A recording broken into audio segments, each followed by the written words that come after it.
जरूरी सूचना है आप सभी स्टूडेंट्स के लिए। स्टडी फॉर सिविल सर्विसेज का Android app Google play store में आ चुका है, उसको प्लीज तुरंत इंस्टॉल कर लीजिए। और अगर आप स्टडी फॉर सिविल सर्विसेज के सिर्फ ऐप से कोई भी कोर्स, कोई भी पीडीएफ परचेस करते हैं तो उसमें अप्लाई कूपन, अगर आप ज्ञान सर जो है आप उसमें अप्लाई करते हैं, ये कूपन कोड है, तो उसमें 20% फीस तुरंत माफ हो जाएगी। मतलब 20% डिस्काउंट तुरंत उसमें लग जाएगा। ज्ञान सर लिखना है, नॉर्मली ज्ञान सर, स्मॉल लेटर में है सब कुछ, कोई स्पेस नहीं, कोई कॉलम नहीं, सिर्फ ज्ञान सर, GYANSIR। इस तरह से अगर कूपन कोड लगाते हैं आप ऐप में बाई करने से पहले, जो अप्लाई कूपन वाले में आता है, तो 20% का डिस्काउंट तुरंत मिलेगा। वीडियो देखिए। दोस्तों एक बार फिर से आपका स्वागत है यूपीपीएससी बेस्ट ऑनलाइन कोचिंग के इस चैनल पर। आज की इस वीडियो में हम लोग ज्योग्राफी के टॉप 500 क्वेश्चन के एक क्लास को और आगे बढ़ाएंगे, जिसमें प्रश्न संख्या 221 से आगे बढ़ेंगे। अगर पहले की वीडियोस आपने नहीं देखी तो आप प्लेलिस्ट में जाकर जरूर देखिएगा। यह क्लास सभी प्रकार के स्टेट पीसीएस एग्जाम और वनडे एग्जाम के लिए अत्यंत महत्वपूर्ण है। आप किसी भी गवर्नमेंट एग्जाम की प्रिपरेशन कर रहे हैं, क्लास आपके लिए फायदेमंद साबित होगी। तो बढ़ते हैं आगे प्रश्नों की ओर। इससे पहले कुछ जरूरी सूचना। अगर आप टीम के पेड कोर्सेज से जुड़ना चाहते हैं पीसीएस के कंप्लीट प्रिपरेशन के लिए, तो इन दिए गए नंबर पर कॉल या व्हाट्सएप करके आप टीम के पेड कोर्स से जुड़ने की प्रक्रिया समझ सकते हैं। ये ज्ञान सर का व्हाट्सएप नंबर है, आप यहाँ से व्हाट्सएप के माध्यम से भी जानकारी प्राप्त कर सकते हैं। अगर अभी तक आपने स्टडी फॉर सिविल सर्विसेज का एप्लीकेशन इंस्टॉल नहीं किया है तो आप इसे प्ले स्टोर से जरूर इंस्टॉल कीजिएगा। यहाँ से आप किसी भी कोर्स को परचेस करते हैं और कोड अप्लाई करते हैं ज्ञान सर, जिसमें कि सभी लेटर्स इस्तेमाल होंगे और कोई भी स्पेस नहीं रहेगा, तो आपको अप टू 50% तक डिस्काउंट देखने के लिए मिल सकता है। बढ़ते हैं अब आगे प्रश्नों की ओर।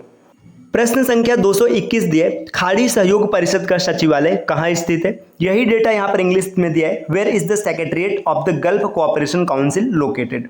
तो खाड़ी सहयोग परिषद का जो सचिवालय है ये रियाद में स्थित है। विकल्प 20 प्रश्न का बिल्कुल सही उत्तर होगा।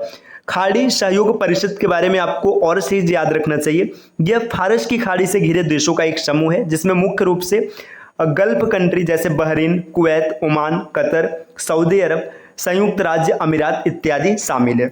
अगर इनके आधिकारिक भाषा की बात की जाए तो इनका आधिकारिक भाषा अरबी है। ये बिंदु भी आप याद रखिएगा, पेपर में बन सकता है। अगला प्रश्न यहाँ पर दिया है, सर्वाधिक देशों वाला महाद्वीप कौन सा है? विश्व में कुल 7 महाद्वीप है, जिसमें सबसे बड़ा महाद्वीप एशिया है, लेकिन सबसे अधिक देशों की संख्या की बात करेंगे तो ये अफ्रीका महाद्वीप में। विकल्प 20 का उत्तर बनेगा। अगले प्रश्न पर आते हैं। प्रश्न संख्या 223 दिया है, विश्व की सबसे लंबी नील नदी विक्टोरिया झील से निकलती है, यह किस सागर में गिरती है? देखिए विश्व की सबसे लंबी नदी है नील नदी। ये निकलती कहाँ से है? विक्टोरिया झील से, लेकिन ये गिरती कहाँ पर है? तो ये गिरती है भूमध्य सागर में। विकल्प सी प्रश्न का बिल्कुल सही उत्तर हो जाएगा, मेडिटेरियन सी या फिर भूमध्य सागर। प्रश्न संख्या 224 दिया, जाम्बेजी व लिम्पोपो नदी किस सागर में गिरती है? यहाँ पर विकल्प दिया बाल्टिक सागर, अरब सागर, हिंद महासागर और भूमध्य सागर। तो इसका सही उत्तर हो जाएगा हिंद महासागर, इंडियन ओशियन। विकल्प सी। प्रश्न संख्या 225 को देखते हैं। इसमें दिया हॉर्न ऑफ अफ्रीका के अंतर्गत कौन सा देश नहीं आता? देखिए हॉर्न ऑफ अफ्रीका के अंतर्गत अगर बात करेंगे तो इसमें 4 देश शामिल है। मुख्य रूप से देश कौन कौन से? इरिट्रिया, इथियोपिया, सोमालिया और जिबूती। तो देखिए यहाँ पे इरिट्रिया नहीं दिया गया, इरिट्रिया की जगह नाइजीरिया दिया है, तो यही नहीं शामिल है। इसका सही उत्तर होगा विकल्प ए।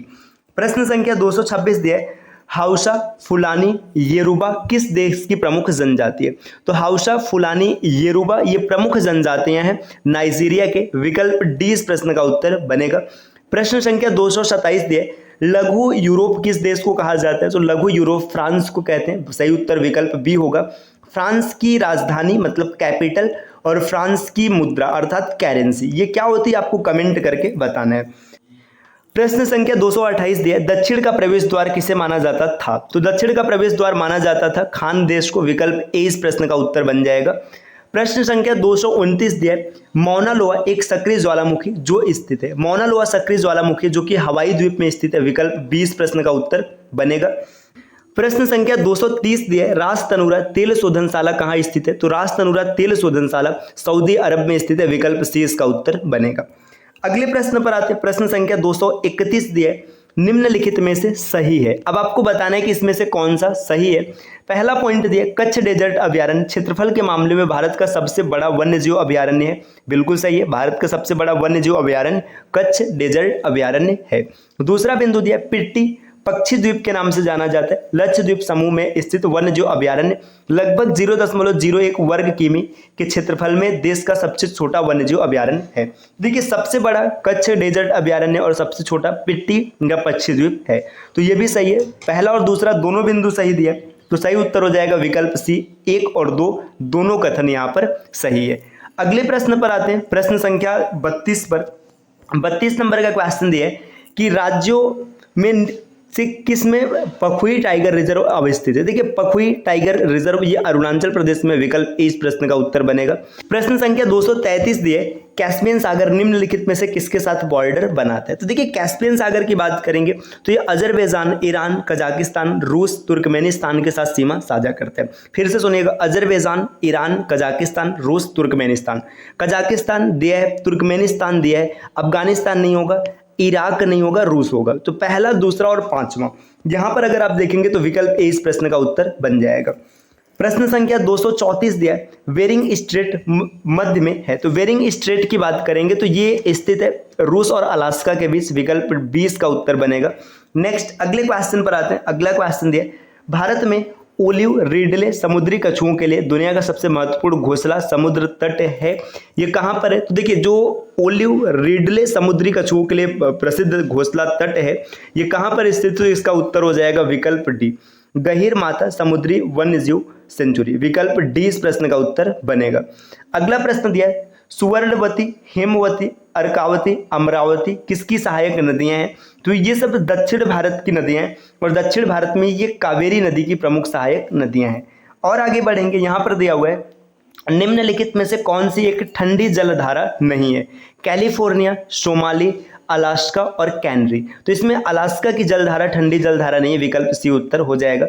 प्रश्न संख्या 238 दिया, ऊंचाई के आरोही क्रम में निम्नलिखित पर्वतों को व्यवस्थित करें। आरोही क्रम का मतलब सबसे ऊंचा, फिर उससे कम ऊंचा, फिर उससे कम ऊंचा, फिर उससे कम ऊंचा। तो देखिए गॉडविन ऑस्टिन सबसे ऊपर है, इसके बाद नंगा पर्वत, नंदा देवी और कामेत। तो यही क्रम हो जाएगा 1 2 3 4, विकल्प इसका उत्तर बनेगा। प्रश्न संख्या 239 दिया, निम्नलिखित में से कौन नदी, प्रश्न संख्या 239 दिया, निम्नलिखित में से कौन गंगा नदी की सहायक नदी नहीं है। देखिए घाघरा, गंडक, कोसी, तिस्ता। ये घाघरा, गंडक और कोसी ये गंगा की सहायक है, लेकिन तिस्ता नदी ब्रह्मपुत्र की सहायक है, तो यहां से ये अलग हो जाएगा, विकल्प डी। प्रश्न संख्या अगले पर आते 240, फार्मोसा जल संधि जोड़ती है। फार्मोसा जल संधि दक्षिण चीन सागर और पूर्वी चीन सागर को जोड़ता है, विकल्प डी इसका उत्तर बनेगा। तो दोस्तों ये 20 क्वेश्चन रहे आज की क्लास का।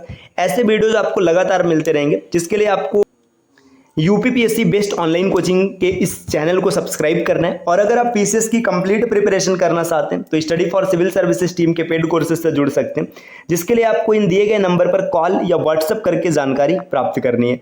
बाकी आप स्टडी फॉर सिविल सर्विसेज का एप्लीकेशन भी प्ले स्टोर से इंस्टॉल कर सकते हैं और एप्लीकेशन के माध्यम से किसी भी कोर्स को ज्वाइन करते समय कोड अप्लाई करते हैं ज्ञान सर, तो आपको अप टू 50% तक डिस्काउंट देखने के लिए मिलेगा। चलिए दोस्तों अब आपसे मिलते हैं नेक्स्ट वीडियो में, तब तक के लिए नमस्कार।